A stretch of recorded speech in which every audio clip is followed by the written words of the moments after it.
Hi, this is Joy. Welcome back to my kusina. Lulutuin ko naman ngayon, merienda. Matamis na kamoteng kahoy. Ito ang ingredients.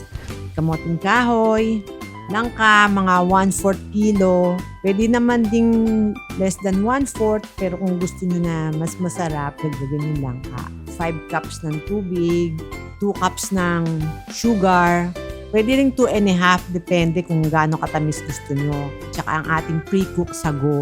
Hiwa-hiwain lang natin yung ating kamoteng kahoy. Pag meron kayong nakitang matigas sa gitna, tanggalin nyo lang.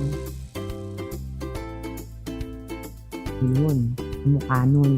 Alisin nyo yung matigas.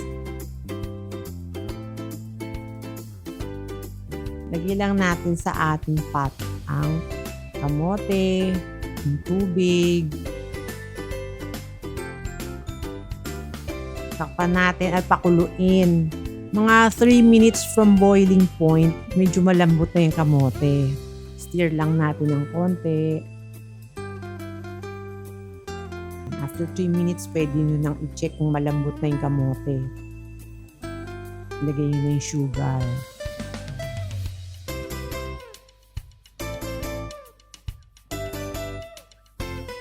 Next naman yung ating sago. Ito murang merienda. Pang isang pamilya na rin. Mga 120 lang.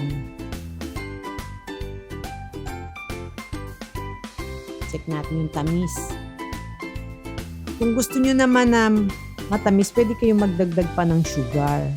Add na natin yung langka.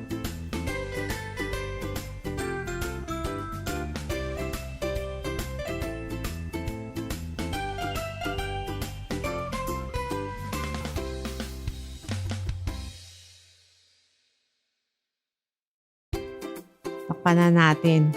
Continue cooking for mga 2 minutes pa para yung langka medyo crispy pa rin.